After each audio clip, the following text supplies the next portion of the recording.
For both of you, Francesca and Peter, I'm very curious about what Vice President Harris thinks about all of this. We're going to come in a minute. I want to play you something from Donald Trump, but I do want to play you something from Kamala Harris right now. This is from just this week. I want you to listen to this for a second. My commitment to the security of Israel is unwavering. And let us be clear, Iran is not only a threat to Israel, Iran is also a threat to American personnel in the region, American interests, and innocent civilians across the region who suffer at the hands of Iran-based and backed terrorist proxies. We will never hesitate to take whatever action is necessary to defend U.S. forces and interests against Iran and Iran-backed terrorists. So, Francesca, she's saying the things that mainstream Democratic national leaders say. No reason to disbelieve her, obviously, but there is this perception among Republicans, certainly, and some more right-leaning supporters of Israel, that she's going to be, quote, softer on the issue, that she doesn't have an emotional attachment to Israel in the same way that maybe Joe Biden has. Any sense from the Harris team about where her relationship with Netanyahu could go, or what she actually thinks should happen in the Middle East? And Peter, I'll let you jump in after, too. So as a presidential candidate, she said relatively little about foreign policy, not just when it comes to Israel. And also Israel. domestic policy, actually, by the way. Not just when it comes to Israel and Iran. She has focused a lot on the economy and on other issues. We've heard her talk in the debate a little bit about this, as well as in her Democratic National Committee speech, and then, of course, the clip that you just played. As far as what we could expect from her, I mean, largely what we're hearing would be a continuation of the Biden administration policy when it comes to all of these issues on foreign policy. But as far as what the campaign itself is saying, you mentioned those Republicans, they've been trying to go on the offense against Donald Trump more recently when it comes to foreign policy. They just released a new digital ad today in which they're playing some of those Republicans who have broken with Trump on national security, trying to get under his skin that way. Liz Cheney is in that video. They've already turned the Liz Cheney speech into an ad now. They've really been trying to drive more of a philosophical argument against Donald Trump, and we have seen this with other things that she's done too. So it's less about any specific policy and more about the argument that under Kamala Harris there would be stability in the world. Under Donald Trump you would see more chaos. At least that is how the Harris campaign is explaining it. Peter, jump in and to add to what Francesca is saying. Yeah, I mean, look, first of all, in fairness, Donald Trump isn't exactly talking about policy either. I will settle the war before I take office is not a policy. That's a brag, a boast. It's just, and it also. Right, I want to play that for you in a minute. Oh, and a silly one, by the way. Obviously, not realistic.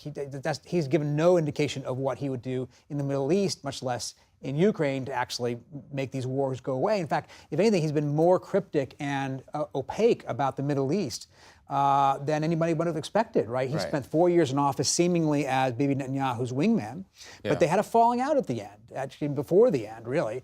And he's been kind of all over the map. Netanyahu is a difficult date. It's a difficult date. In a bipartisan fashion. Right. But go to this question about Harris. I mean, it seems like, and talking in the context of the next 4 weeks, seems fairly obvious that one of the things you do, first rule of Fight Club, don't get into a fight over the Middle East 4 weeks before a national election. Yeah. Is she gonna make that? Well, I mean, what is her reaction? Her reaction, are you kidding me? That's her reaction. Like, now is what you want to do? The whole goal for the administration was to get this ceasefire that Frank was just talking about done so they could get this off the table by the fall. Not that people wouldn't still be talking about it, but that it wouldn't be the main focus of our TV pictures that people are seeing at night. It wouldn't be the main focus of conversation. The left, which has been mad at the Biden administration for being too supportive of Israel, might have other things to think about instead of that. The right, which likes to take after Biden for being not supportive enough of Israel, won't have a cudgel to go after them. And now instead, this is the conversation 4 weeks out, not what she wants. Right.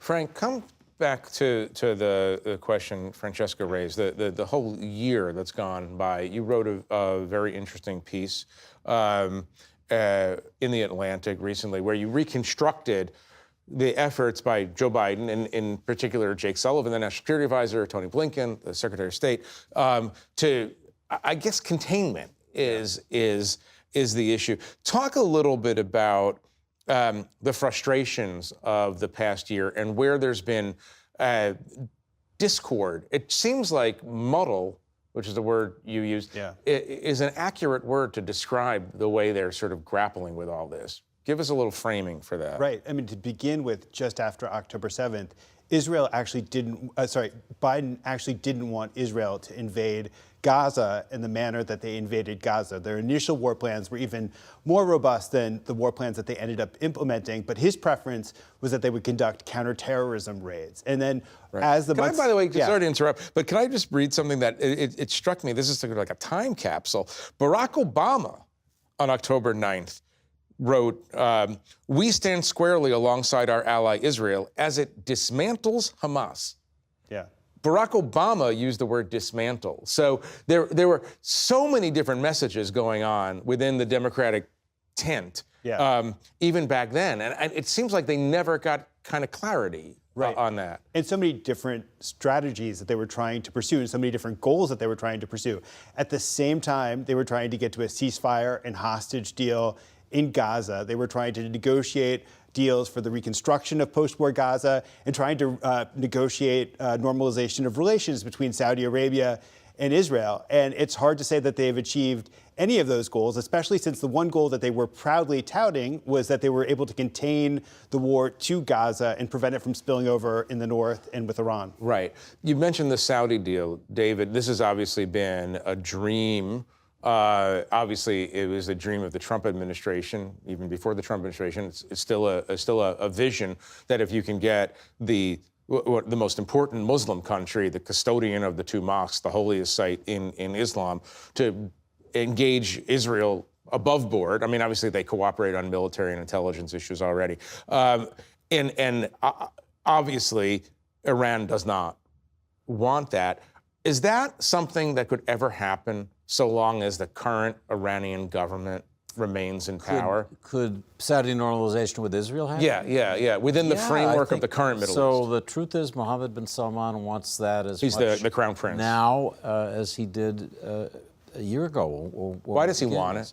He wants it because he thinks a strong Israel, and he has a much stronger Israel in prospect, can be helpful to Saudi Arabia. He thinks Iran is a threat. He thinks Israel is, with the United States that really does want to pull back from the Middle East, Israel is the strongest friend to have, and he wants that friendship. So I'm told that he has been signaling over the past several weeks that he's as interested in normalization once the Gaza war, whatever happens, Lebanon is past, as he ever was. So I think that's still in prospect. Does he need a Palestinian state to be created before he does that? So he needs, no, I don't think so. He needs something he can claim is being responsive to Palestinian needs. He needs a pathway toward a Palestinian state.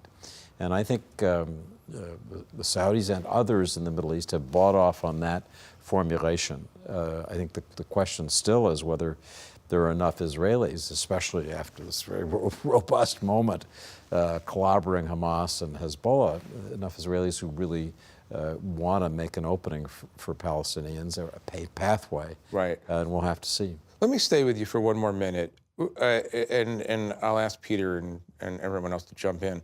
But what does Hezbollah want? To survive.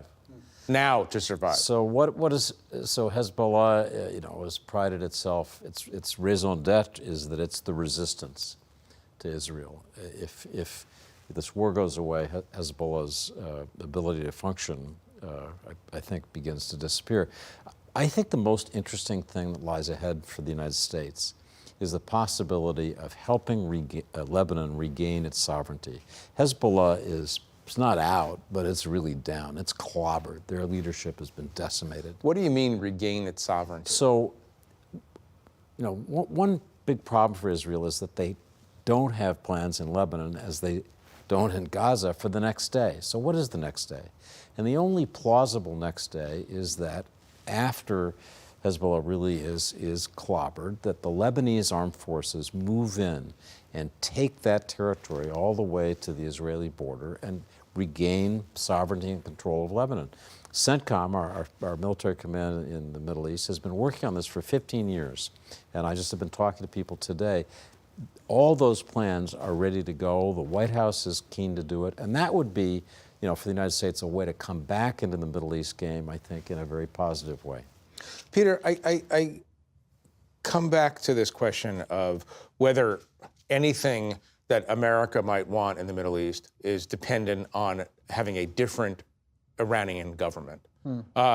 And the question I have is, if it's Donald Trump as our next president, do you think that the Trump administration would move toward regime change? It seems like the Democrats are very, very hesitant to talk about bold plans, as Frank points out, ceasefire, ceasefire, ceasefire. Do you think the Republicans, even a quasi-isolationist Republican like Trump, would be more interested in changing the dynamic?